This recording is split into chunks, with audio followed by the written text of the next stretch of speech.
जे दीर्घ 12.5 घंटा debate and discussion पर आज जो विश्वविद्यालय संशोधित अधिनियम बिलटी सर्वसम्मति क्रमे पास होईछि एवं एथिरे प्रत्येक नेतृवृंद को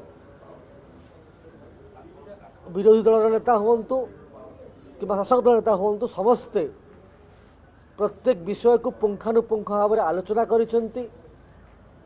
समस्ते डिबेट एवं डिस्कशन रे पार्ट रे भाग लेइसेंती। क्लॉज बाय क्लॉज मध्य डिस्कशन होईछि। तार उत्तर मध्य प्रत्येक कथार उत्तर टिकिनिकी भाव में मान्यवर उच्च शिक्षा मंत्री उत्तर देइसेंती। विश्वविद्यालय क्षेत्र रे शिक्षा क्षेत्र रे एक वैप्लविक परिवर्तन आनिबो। जदि आपंक आम भिडी भल लगा तेब आम चैनल को लाइक शेयर और सब्सक्राइब करने को जमा भी भूलु नहीं।